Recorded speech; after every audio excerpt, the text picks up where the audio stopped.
What's up, my people? This is ShowBizz the Adult. All right, man, look.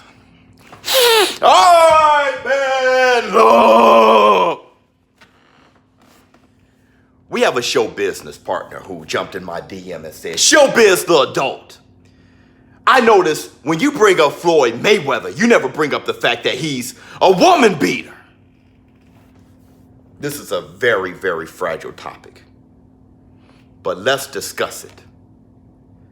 The first thing I want to say in response to that is we don't know what we want as a society. We're extremely inconsistent as a community. Case in point, a couple videos ago, I did my prediction of Kovalev versus Anthony Yarde. I predicted Kovalev to win. But no one brought up that just back in January, he was accused for beating his wife. No one brings that up. No one says Kovalev, the wife beater. When it comes to the greatest of all time, we often say Sugar Ray Robinson. There wasn't a wife he had that he didn't beat. Like I said, we're extremely inconsistent. When it comes to Manny Pacquiao, he found God. Manny Pacquiao said, I'm going to lower my bloodthirst a little bit. I feel bad trying to just destroy somebody in the ring. Freddie Roach said that he start pulling his punches so he don't really hurt someone. People didn't like that. And there were people that were speculating. He hasn't knocked out a guy in a while. He must have been on PEDs. Like I said, we're inconsistent. We don't know what we want. But let's talk about what makes a fighter first and what we can do about this. What makes a fighter is a few things, and what makes a great fighter is even more. But one of the things that makes a fighter is pressure.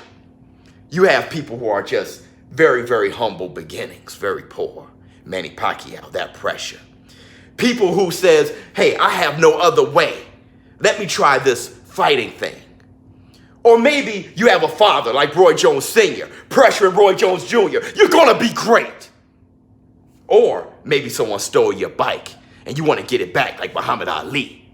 Or maybe your daughter has spinal bifida and you want to earn extra cash like Deontay Wilder.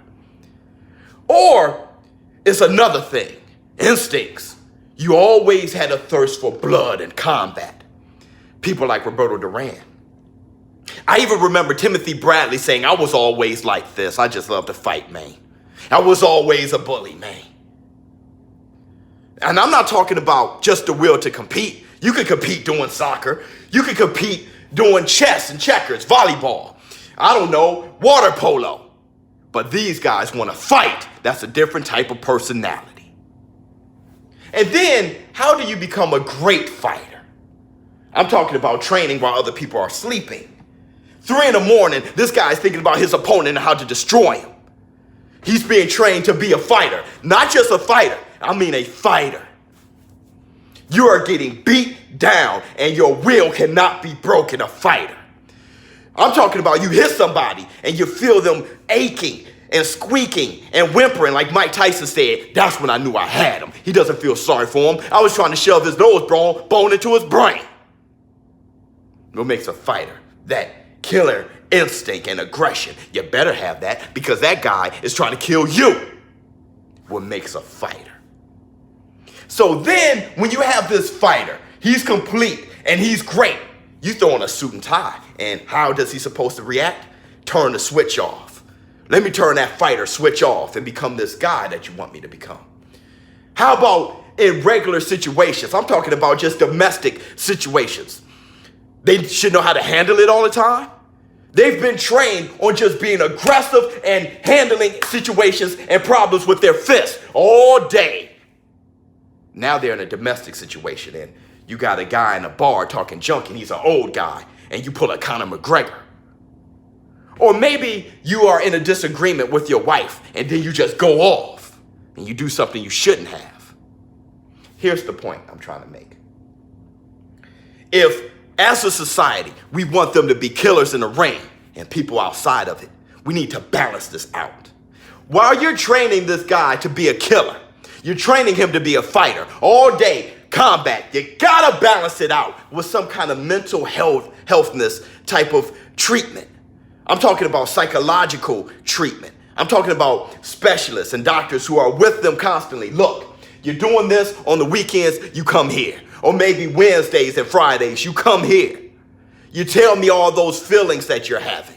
I think that should be a mandatory thing, and this is why boxing needs to be sanctioned. We need a boxing league. We need all these things, added as a part of the whole deal when it comes to boxing. And pensions and people, and when they're done fighting isn't done with them. I'm talking about pensions and being able to retire, being able to handle yourself.